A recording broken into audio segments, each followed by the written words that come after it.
Okay, so it's really early. I've been up for quite some time, but I've just been hanging out doing some stuff. Anyway, I felt kind of lazy the past couple weeks. I started a thing that I did last year, so I'm starting a 100 push-up challenge.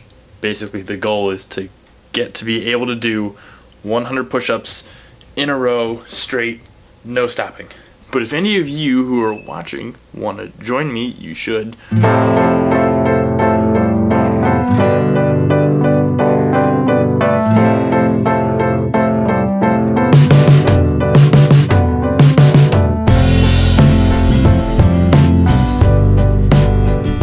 Okay, so today is November 11th, 2015, which means elections and voting just happened again. And even with this election and voting season going on, there's another voting season that's kind of happening. It's the 2016 presidential campaign. We've already had 4 GOP debates and 1 Democratic debate, and by the end of this year, you will have had 5 Republican debates and 3 Democratic debates. It's not even 2016 yet.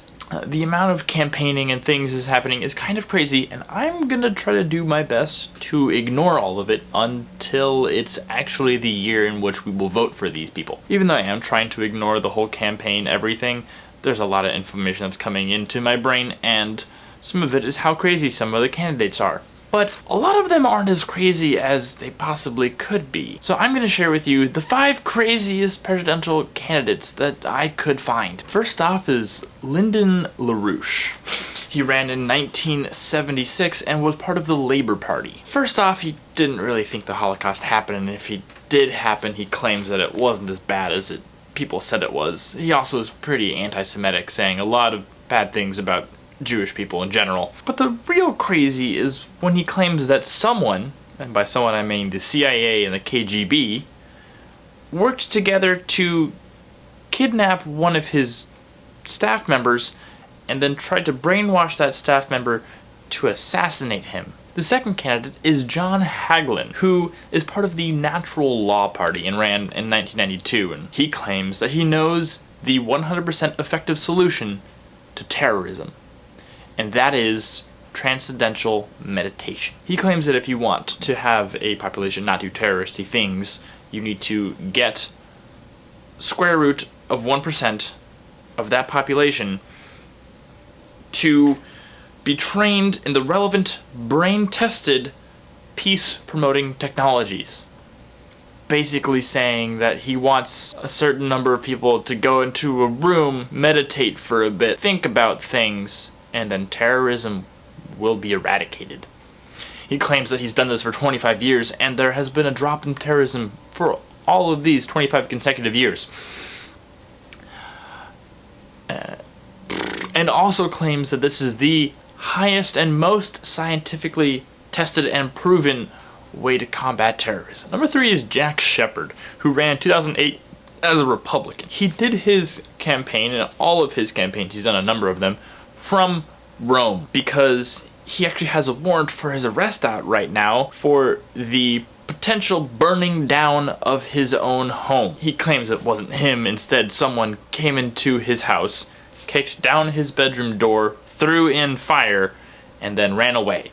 And finally, he claims to be a spy for the United States of America, claiming he knows George Bush personally. Our 4th candidate is Homer Tomlinson, who was a preacher in New York City. He ran from 1952 to 1968 and wanted to replace taxation with tithing and add a cabinet position called the Secretary of Righteousness. His whole general idea wasn't too crazy, but he did have a kind of insane backup plan if he actually didn't get the presidential nomination. This backup plan involved him claiming that he was king of the world and then staging coronation ceremonies in over 100 countries using a gold-plated crown, an inflatable globe, and a folding chair as his throne. Our 5th and final crazy presidential candidate is HRM Caesar St. Augustine de Bonaparte. He comes from the Absolute Dictators Party and wants to replace all government with himself. And one of the things he's done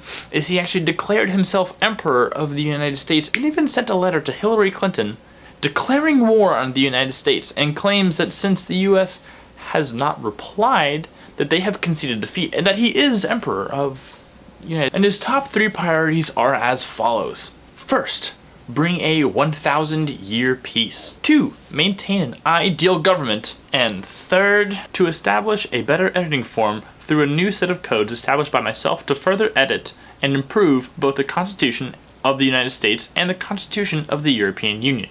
Both documents are flawed to date, and although many intelligent people have contributed to both, it will never be complete without my special touch. Planet Earth is a tiny, less than a speck than this almost infinite 12 billion light-year wide universe.